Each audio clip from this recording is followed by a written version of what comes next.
I'm Dean Newland, and welcome to the Business of Intuition, where I coach, facilitate, train, and speak on the hard science and meaningful experience of intuitive leadership in business, so you can make better decisions, forge real connections, and creatively solve problems to amplify your impact and simplify your life. Welcome to the Business of Intuition. My next guest on the Business of Intuition is Tiffany Houser, and we talked about the advantage of self-worth for leaders and teams. Building strong relationships with others hinges on the fundamental relationship we have with ourselves. No surprise. Authenticity begins internally. Achieving harmony between our external behaviors and internal dialogue is crucial. And this alignment can be likened to ensuring the, quote, music matches the lyrics, where what we outwardly express and how we conduct ourselves in personal and professional settings truly reflects our internal beliefs and feelings. Thus, our external realities, be it the business success we are experiencing, the team dynamics, our family interactions, or even broader issues like economic health and political climates, are mirrors of our internal states. Every outcome can be traced back to its source within the individual. The worlds we navigate daily originate from the mental landscapes we cultivate, rooted in our levels of self-esteem and self-love, our capacity for self-awareness, and our ability and agility in reframing perspectives to adapt to new challenges. Tiffany Houser is an executive and leadership coach and founder of Evolve, and is on a mission to create experiences for senior leaders and founders to transform self-worth, authentic leadership style, vision, and purpose. Tiffany believes in cultivating compassionate, responsible, inclusive, and empowered leaders at all levels in the organization. Through her one-on-one coaching, she uncovers hidden self-worth struggles and equips leaders with the tools to create clarity, confidence, trust, and impact. Tiffany is also the creator of Self-Worth Advantage, which provides leaders and their people with strategies and a framework to leave the imposter feelings behind for good. Tiffany is also a Michigan alum, a former SoulCycle Instructor and DJ, and serves on the board of Becky's Fund. Tiffany fills up her cup with her partner Jay and their dog Coconut and their adventurous life together. Tiffany Houser on the Business of Intuition. Well, Tiffany, it's great to have you on the show. Thank you for your time. I want to start off with an observation that I had again. I was interviewed on another podcast down in Phoenix, Arizona, put on by iHeartMedia called CEOs You Should Know. And the person was asking me about sort of the common challenges that CEOs are facing today. And we got into things like talent, and we got into the challenges with AI and the economy. And this is a political year, you know, the normal stuff. But we eventually got into this idea around self-worth and confidence, and why CEOs sometimes have this idea that they have to be perfect. I don't think that's a trait that's just for the top person of a company. I think it's something that we all deal with. What's your take? Why do we have this issue around self-worth? And maybe more importantly, what do we do? How do we love ourselves so that we're the best that we possibly can be? But first, I guess, handle the issue is this pervasive? Does everybody have a self-worth issue? Everybody. Or are there some people that are just blessed, feeling extremely confident, and that's not anything they wake up worrying about? Yeah, that's such a great question. And thank you for asking it, because that is one of the things that we hear from our clients. And like you said, no matter what level they are in a company, that they feel alone. So they will be secretive about this. But yeah, we all do it. I feel this way from time to time. And really, one of the things we share with people is that it is a momentarily, it's a moment to moment experience. So, you know, if you think of the people you work with or the people that are listening right now, we're confident. There's confidence. We're in business. We're running a business, leading a business. So of course we experience confidence and are confident. Yet there are these moments, as I was sharing with you earlier, when we are navigating through change or crisis or something new is coming our way, handling that AI. I know all the new tech things that come out. I'm like, no, I don't feel confident when I'm learning something new, even if I'm excited about it. And so when these new things happen or change comes our way, of course, there is some doubt. And usually when you are at the top or you are the leader of a team, the old notion is, or we're all conditioned to think you know best, you have all the answers. And really, the reality is we have all the answers. We know what to do, not just me, not the individual or the leader. It's a collective. So there's a couple different layers in there. But yes, we all feel this way from time to time. It's usually not a consistent feeling because we also have people think or share with us, I feel like an imposter, and that's not all the time. Maybe when they're given a promotion or a raise or the company, they're speaking on behalf of the entire company, something like that, or presenting to the board, whatever that may be. So yes, it is definitely pervasive, and there are so many things and a few simple things that we can look at, address, and even practice that can switch that and transform it into something else. Before you get down to the solution mode, which of course I'm chomping at the bit to find out what your thoughts are on this since you spend so much of your time in practice in this area. I Mm-hmm. want to unpack a little further about this idea around self worth. You were indicating that we all have this sort of misalignment of our expectations to what we think we should be and who we are, or that, and I'm putting words in your mouth, I realize, but we don't necessarily have to have the competence of something that we're trying to do is not the key trigger to whether or not we have self worth. Meaning, we can have self worth entering into something that we don't know how to do, or we can have self worth in the gray zone, or we can have self worth not understanding something, or we can have self worth being confused about something, that those two things are not aligned. And so then what is the reason why we don't value ourselves? Why is that happen? If it's not directed to competence and ability, then what's going on with us? Ooh, we are doing it to ourselves. We are Agreed. choosing. Yeah. Why? So, yeah, it's for many reasons. And if we want to get really micro, Yeah, it's let's do that. yeah, it's because what happened when we were younger. So when we were younger, you are authentic, you're free, there's no conditioning that has occurred to you yet. So one of the examples we use is you're out in public with your parents. Maybe you're out in a restaurant and you're excited about something. Ooh, jello, cake, something. And you're like being loud because you're excited about that. And your parents tell you, be quiet. Don't be that loud in public. And so you learn, okay, don't be that loud in public. But then another piece of cake comes by, more ice cream comes out, and you get excited again. And now you get a bigger punishment because of that. So it is the conditioning that we are told to be quiet, to sit down, raise our hand, don't do this. Little girls act this way, little boys act this way. So what's happening over time is we're becoming smaller and smaller internally. We're suppressing all of this passion, this joy, this expression to fit in, to conform, to please others, and to follow along with the path that is being forged by other people.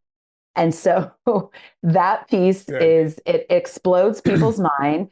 But then you translate that into the workplace when it is your turn to give a presentation or you have a question, you are unclear.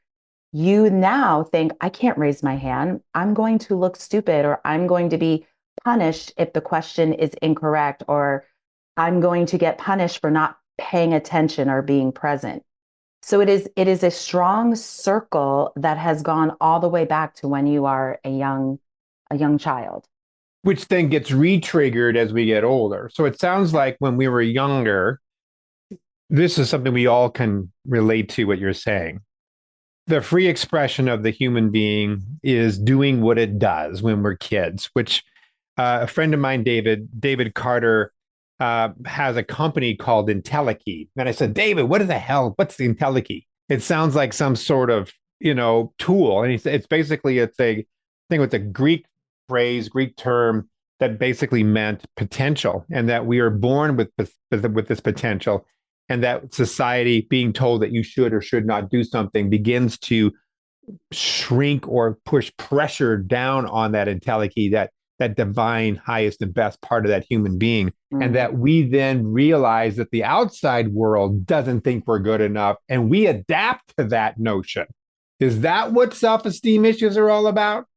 Sort of, yeah. And really, it depends on the environment going forward. But really, what is going on is the story you make up about that. So if I get punished by my parents, what did I make up about? It's not about my parents telling me to be quiet or, don't be loud in public. It's the story I start making up, the interpretation and the meaning I put on that moving forward. And just like you said, as that continues and continues, that story gets stronger and stronger. And eventually it turns into a fact in our experience, in our belief system.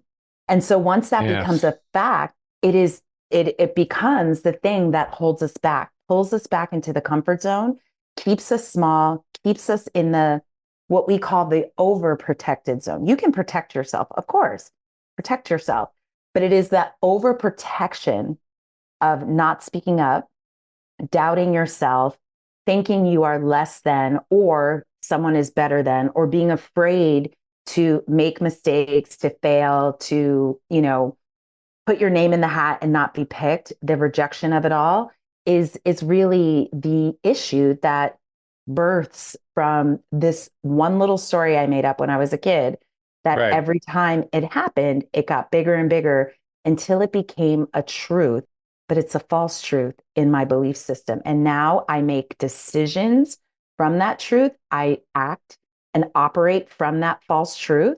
And so it becomes a challenge, and it becomes something that holds a lot of leaders back, because they also, for this specific kind of leader, they are driven, they are creative, innovative, they got so many ideas, or they're excellent integrators and operators. And so they will constantly, and you use the word alignment, that's such a great way to explain it. They will constantly be out of alignment, yet their drive, their motivation, their tenacity will have them keep going and going and going. So then the gap between their self-worth and where they're going gets bigger and bigger. So that's where feeling like an imposter comes up. Or there is actually a toxic side to this, where I will not beat myself up. I will feel this way. I will feel the fear. I will feel the insecurity, yet I will not take it out on myself. I will project it out to my team. So now you have the bully boss, or the micromanager, or the grinder, the person who just grinds you all day, every day. You're like, it is 8 o'clock at night. Stop texting me. So that's kind of where that can circle or spin out to. It seems that what you're saying in many ways is that we have put our self-worth in the hands of other people. And that when we were children, of course, that was the appropriate thing to do. We were fragile entities that we needed the protection of others to even maintain our lives or survivability. And that somewhere our conscious and subconscious says our worth is now in the hands of other people. And so when I go off, I remember when I was a kid early on, 6 years old, we were supposed to draw some sort of a teddy bear, and we were supposed to put colors inside of the lines of the teddy bear. I don't know why I remember this. It must have been like 5 or so. And I drew purple. And the teacher came by and says, teddy bears aren't purple, they're brown. What kind of an idiot are you? Whatever they said. I went, oh, I've never forgotten that, right? So in some ways you get imprinted with the idea that your worth is now in the hands of somebody else. And then what I've noticed is, and I wonder what your thoughts as you fast forward, like you were talking about just a minute ago, that now when we ask people to give us feedback sounds good, but what it does is it triggers that idea that we're not good enough, because now somebody is telling us maybe it's a critical, maybe it's a negative. You're not doing this way, the way it needs to be. And instead of sort of interpreting it as, hey, this is a gift, this is wonderful, this is a way for me to grow, my childhood triggers get, Yeah. up in arms. And now that I'm not good enough, cycle continues as a 30, 40, 50, 60 year old, right? And so no Hmm. wonder we don't want to give each other feedback. Well, no wonder we have problems with crucial conversations, and no wonder we have issues and dysfunction in companies. Yeah. And with confrontation, Yeah. anytime we have to deliver news, we feel the pressure of, the insecurities start popping up. And it's because we're relating something to the other person rather than really understanding what is it that I'm really afraid of? Is it the news or how the person's going to receive the news or how the person's going to experience and think about me? And so, one thing I do want to share about self worth is the key word in self worth is self. So, you'd mentioned a lot of people, and we do this. We put our worth in other people. We put our worth in a paycheck and a title and, accolades. We do this, and it's not bad or wrong to do this. Yet, as you are growing and developing, and when you further want to expand and scale, it doesn't work. You get to trust yourself. I mean, that's one of the biggest gifts you can ever give yourself. Trust yourself. You can have doubts. We all have doubts, but just trust yourself and then step into that growth mindset of it's either going to work or it's not going to work. And let's get into our critical thinking about how to debrief that. So, like you said, feedback if it's critical or if it's, detrimental, anything like that, it is a gift.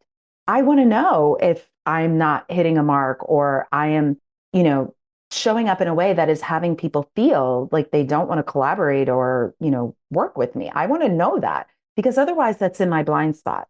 Or otherwise, I'm choosing not to develop and grow out of that, which is, if that doesn't work, that means you are just I'm going to say something, but a rebel. Like I'm not going to change, which doesn't work Right. in a corporate environment or any sort of team environment. We get to change and evolve and adapt and grow. And so the key is self, knowing your self worth is all about you. It can only be given to you by you, and it is for you. It is no one else. There is no 100% or less. There isn't 50% or it's high or low. There is no scale of it. It's there for you, and you're either grounded in it or you're compromising it. It's that simple. And for most of us, we are grounded in it for the most of our life. It's again, when we are in those moments of change, new confrontation, conflict, whatever we want to call it, that we start to compromise our self worth if we are not trusting who we are and standing in the growth mindset and the other tools and exercises that are in our body of work, self worth advantage. A lot of companies seem to revere the type A personality because they get so much work done. They're Yep. driven. They have a work ethic that one would say we lack in a lot of companies right now. So we promote, we hire, we reward that type A personality. Coming from your background and your understanding, is a type A personality a individual who is using their work as a way to receive validation that they themselves are not giving That could themselves? be, yep, Let that me could let me be a earn your love. scenario. I'm going to go work Yeah. my ass off, right? Yeah, for example, I have a client who is former military, and he's now a startup founder. And this is his go-to all the time. His worth is attached to the output. His Yes. worth is attached to the results.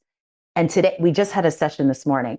His worth is attached to the number of hours he puts in. So if he is complete with his work, with what he's up to for the day at 11 a.m., he does not stop. He keeps going and going and going because he does not understand. Well, he understands now, but he didn't understand that he was receiving worth and value from what he was outputting.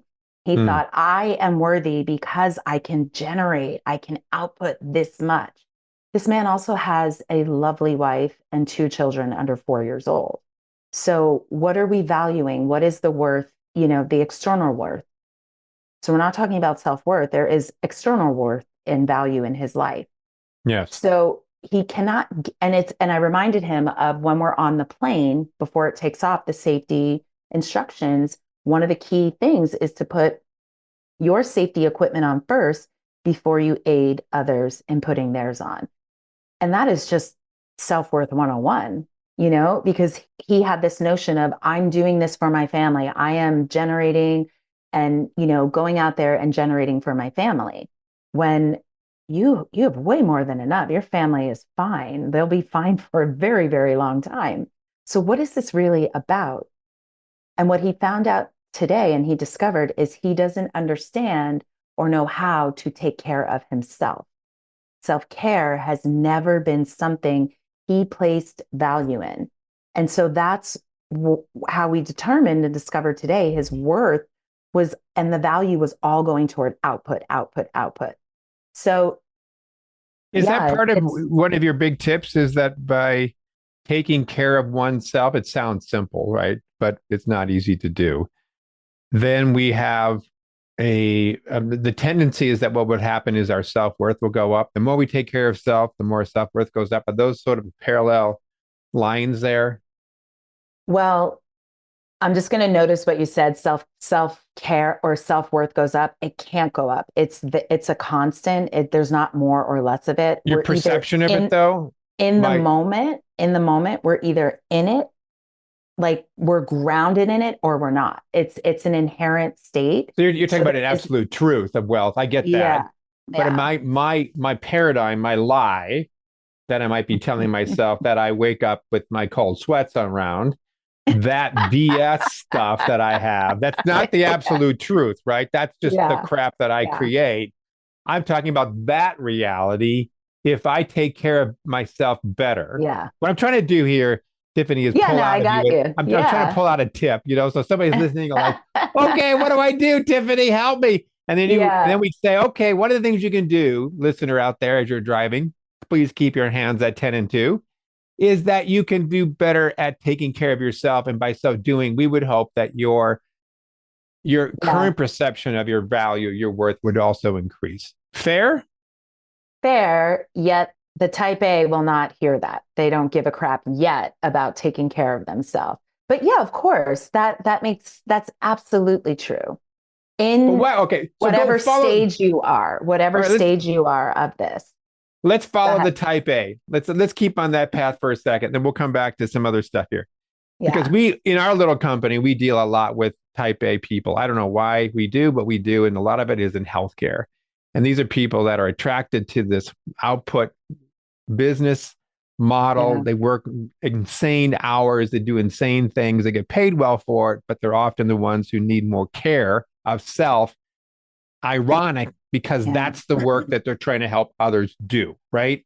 The worst people to look at self care are probably people who are physicians and nurses and so forth, right? Yeah. Unfortunate as it is, right? And they readily admit that. How does a type A person take better care of themselves? Or more importantly, how do you create the algorithm in their minds that says, now I should? Ooh, there you go. The algorithm in their mind. They will listen to that. They will hear that because that's Here, still what? The way I said it? Or what is the algorithm in my mind. They will hear that, Dean, because that now they have something to compute and create an output against. Boom, very brilliant. all right, what's the And so benefit? Okay, so Tiffany, fine, but my life's all about is creating outputs. And like, yeah, so what? I don't sleep. Yeah, I kind of feel like shit all the time because I feel like I'm a fraud. It's what my life is. It always has been. Oh, in fact, I'll even argue with you to say that that's been what has motivated me to work so hard. And my family, the fact that my kid is going to Harvard and he has, full braces is the result of the fact that I could afford all that because of the fact that I work so hard. So my insecurities is part of my motivation. How do you combat that? Ooh. Well, that's not my arena because Please the go see a people therapist. well, if you don't want the solution and this is coaching 101, we work with people that want to solve, that want to Oh, navigate, that fair want to enough. find Fair enough. forward. And let's just say that's, because we know sometimes a company hires us. So you're getting a coach whether you like it or not. And It's there's some part of the job. cynicism. Got Yeah, it. there's some Yeah. cynicism, there's some skepticism in certain engagements. Thank gosh, not all of them. And so one of our just, and this comes from me because I felt misunderstood my whole life, my entire background. I was like, nobody gets who I am, blah, blah, blah, blah. So I was playing victim to it rather than taking the time to understand myself. Do I understand myself? Do I understand? Like I'm out there like judging people for not understanding me. Do I understand myself? So the first thing we support these leaders with is understanding what it is you are experiencing, your current experience. Do you like it? Do you not like it? Or is it working? Is it not working? And then what do you want instead? Tell me what you want this to look like instead. And then let's go identify what caused all this. Because 99 times out of 100, they don't like this. It's not working for them, or they wouldn't be in front of a coach. They wouldn't be willing to, lift the hood up and let's look around. And so once we start to get into that space with a strong context of you can be right about where you are, you can be right about your output and that it paid the bills and got your kid break. You can be right about that. Or you could stand in a different place and be open to another possibility that could create the outcome you do want instead. Or you can continue to be right. You can be skeptical, cynical, stand there. We can keep going through the rest of this session and you can keep just being right about it, which again, we can see that's part of also the toxic side of this insecurity of feeling like an imposter, or when you are you're used to compromising your self-worth and projecting it out on other people. We're trained to handle that. We're trained to receive that because we also know that has nothing to do with me. I just met you. You're getting cynical, skeptical, or combative has nothing to do with me. And right now this is an example of what you're generating with your team, with your spouse, with your family. Is this how you treat other people? Because I don't even know you and you are like flipping a lid right now. So being able to reflect that back and hold a strong container for these people to understand where they are, their current state, where they want to go, and then helping them identify what is causing this, because we cannot go to the strategies and the solutions and the tools without knowing what is causing this, so we can customize the strategies and the tools that are going to work for you. Otherwise, it's like going on the diet that worked for your neighbor. How do you know it's going to work for you? Your bodies are different. Your lives are different. Like your DNA is different. How do you know that's going to work for you? Yeah. Go ahead. No, Go ahead. and I appreciate what you're saying. I 100% agree with you. The context is everything, and there's not one size fits all. And I think you're the three questions. What are you currently aware of right now in your experience? My words, and necessarily not yours. What do you want to have in this experience moving forward, and what's causing the gap? And then from there, create some sort of a strategy moving forward. Is that a pretty good summation of what you just said? So when it goes back to the type A people, and we'll let the type A people go for a while after this, right? Is one of the things I've done with them is to be able to go back to their ultimate outcome, which is to get more outcomes, and to realize that if they are burned out, have low self-esteem, et cetera, et cetera, et cetera, their outcomes will suffer. And once you start talking about it from that standpoint, all of a sudden they start maybe shifting their perspective and maybe taking some self-awareness action to move it forward.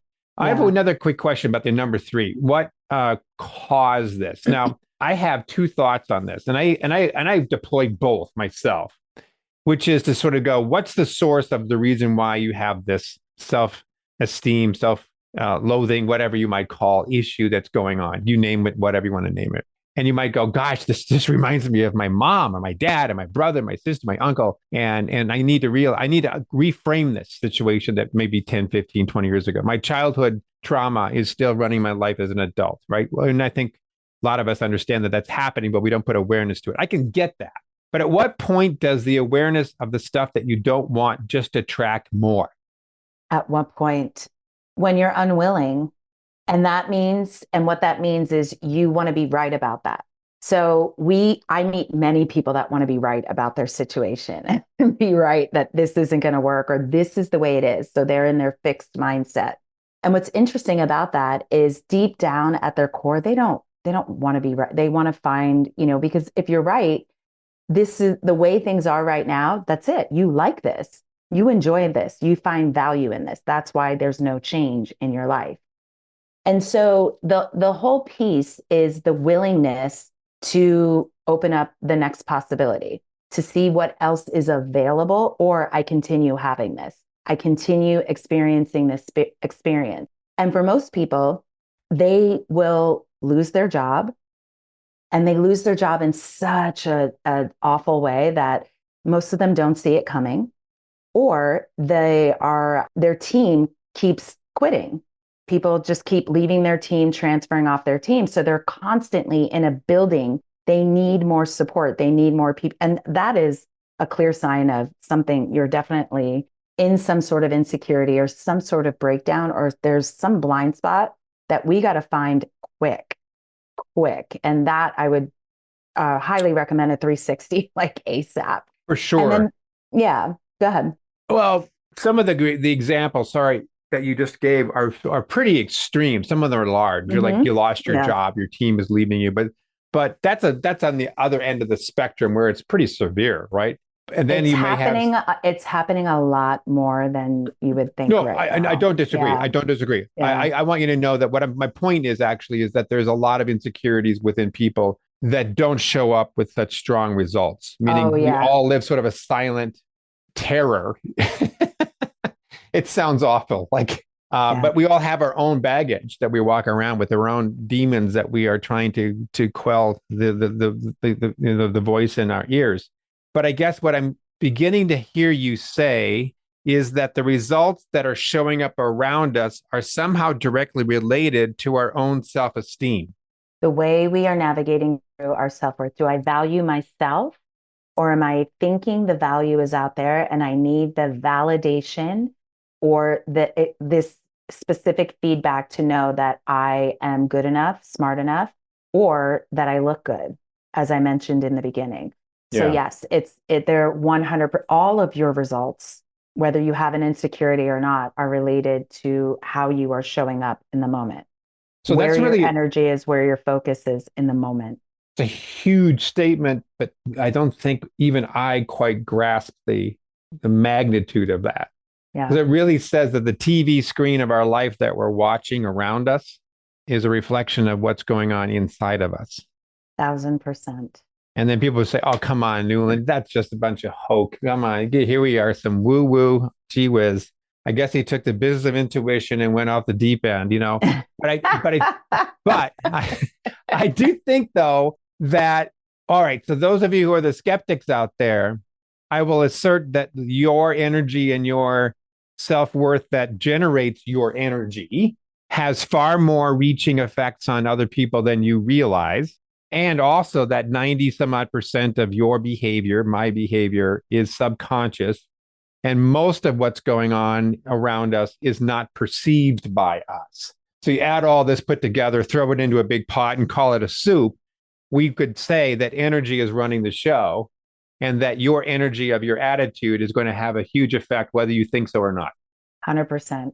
And you just brought me to a great example that one of my mentors uses is that does the music match the lyrics?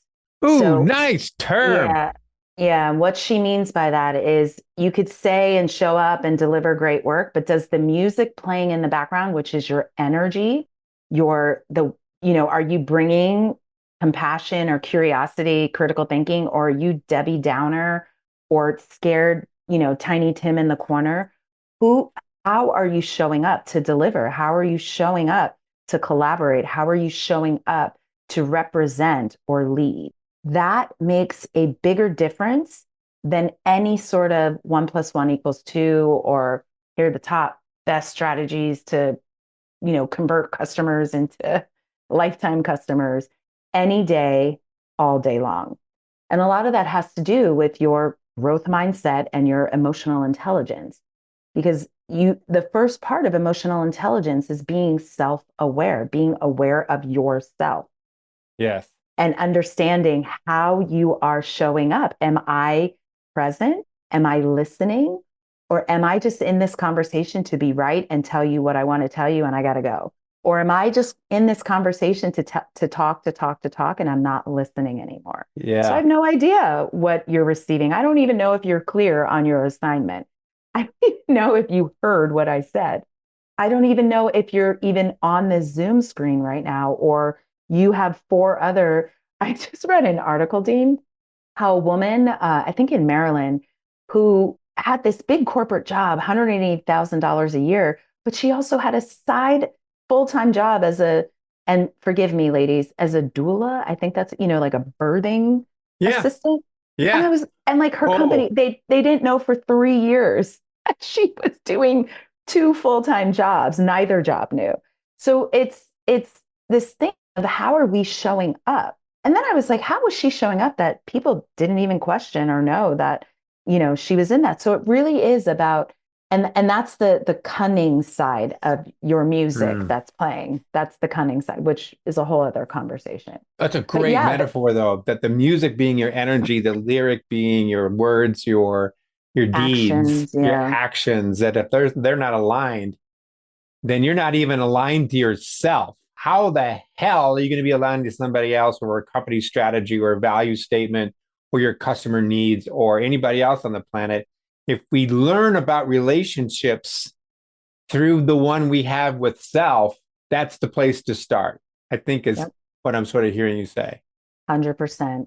Because when you are grounded in your self-worth, you understand self-worth, not I'm worth 100,000 or I'm worth, a bigger title. That ripples out onto your team, to your colleagues, to your organization, because that's you're showing up in worth, in value, grounded in it. You are being honest. You are speaking up. You are taking a risk. And when and if it doesn't work out, you are owning it. You are talking about it. You're not hiding the fact that, whoops, that didn't work. And it's not even a whoops. You're like, interesting, that technique or that strategy didn't work. Let's look at it. Did any part of it work? Or was it all, crap and Right. for time? And so when we're able to, there's a great manifesto out there that the tech industry uses. It's called the Agile Manifesto. And really, when you can be agile and there's no emotions, we're just in the facts. This worked, this didn't work. What else can we try? Mm-hmm. And that's really how these products 1.0, 2.0, iPhone 17, whatever one we're at right Yeah. now, that's how Yeah. they happen. We don't, Right. oh gosh, iPhone 1 broke. Okay, iPhones are terrible. Forget it. Where can we go Right. now? No, they were like, let's fix it. Let's see what worked with iPhone 1 and what didn't work. And that's how they got to iPhone 2. And so and that's being grounded in your worth, even though it's a very, the Agile Manifesto is very technical and can No, seem a yeah. little robotic, but extremely useful, extremely But again, a useful. great metaphor for what you're saying as a creating a learning Yeah. environment. Whereas most of Yeah. us, maybe a lot of us, kind of think that we have to be perfect the first time, aka let's throw in another term here, like a waterfall, process Yeah. perspective. No, we don't have to have that. We can actually be agile. We can continually grow. Let me ask you one other quick question here around feedback. We talked about that earlier on in this Hmm. conversation about it being a gift, but also sometimes it can be a trigger as a Yeah. reminder of what we learned when we were kids that we weren't good enough, which started this whole domino effect around self worth. How does a person give somebody else feedback knowing that this is a two-way conversation and I can't control other people? Yeah. That's a given. But what's the best that I can do to give people feedback without being the cause or without triggering them, even though I can't probably control that? But what's the best that I can do to provide feedback in a way that would mitigate their being triggered around their self-worth issues? Yeah. Great question. In my world, it's setting a strong, honest context. So you set the whole thing up. Hey, this is a feedback session. I would even just leave it at that at first. Do you have any questions before we begin? Let them participate because you said it's two-way. Mm, And then you give them the context. I'm here to support your growth, your development. Some of these things might be challenging to hear. If they are, please let's talk about them. And nothing is personal. This is all for your growth. And these challenges are how we can start to identify and focus in on the exact areas that we can, whatever, fill in the blank, whatever's going on. And if it is two-way, I want you to know I am here to hear the same thing. I would appreciate your honesty. And for me, if it were me personally, I would say you could say whatever you want. I can handle it because I trust you. If you trust the person or not, or whatever's authentic and true to you. But normally, if I'm receiving feedback, I trust the person. I'm like, I trust what you have to say. That's why we're in a feedback. We call it a feedback arc. We're in a feedback arc right now. So, and then just being, when you receive the feedback, saying thank you. Thank you for caring enough to be honest with me. That's how you get a good two-way feedback dialogue going. That's actually, you get workability out of it. And the emotions, Dean, the emotions are going to be there.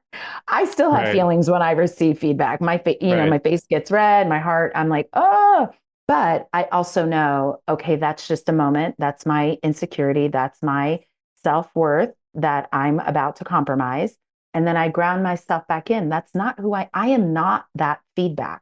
Right. The feedback is just data. It is not who I am as Tiffany, as a human being. It's just feedback of how I have shown up and the results that have been created or not have been created. That's it. But when we start identifying as the data, as the feedback, and one other thing, because we do a whole coaching session and training workshop around how to give and receive feedback in an effective way where people hear you and you are heard and you hear what's being given to you. Another thing is to also remind them that we get to debrief it at the end. Well, what worked about that? How I gave feedback. Debrief the feedback. Yeah. What didn't work about that? So that's a brilliant idea. Just in case something got lost in translation, or maybe we made a mistake. Maybe I did say something, because another key is not saying you are this. Right. The neutral way to deliver feedback in our world is my experience of you is, because it's just my experience. That's a very good way of putting it. I'm owning it. Yeah. You are not the feedback I give you. It's how I experience you. That's great. Tiffany, this is really good stuff. I really appreciate your insights, your sensitivity, your candor about all of this. And I'm hoping that people who listened in have been able to pick up some things that opened up their minds to some new ways of looking at themselves and others. And in a sense, free themselves of stuff that they've been holding on to that's getting in the way of their living their highest and best. So how can people connect with you and follow the work that you do? Beautiful. Yeah, you can find me at evolveeq.com or selfworthadvantage.com. And you can also find me on LinkedIn, Tiffany Houser. And I'm sure the link or something is somewhere, some place. Oh, it will be for space. Sure. Definitely.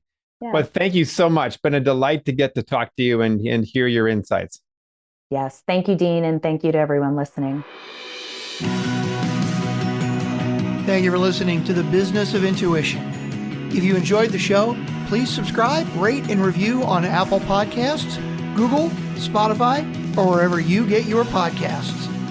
If you'd like to learn more about Dean or Mission Facilitators Leadership, go to mfileadership.com. That's mfileadership.com.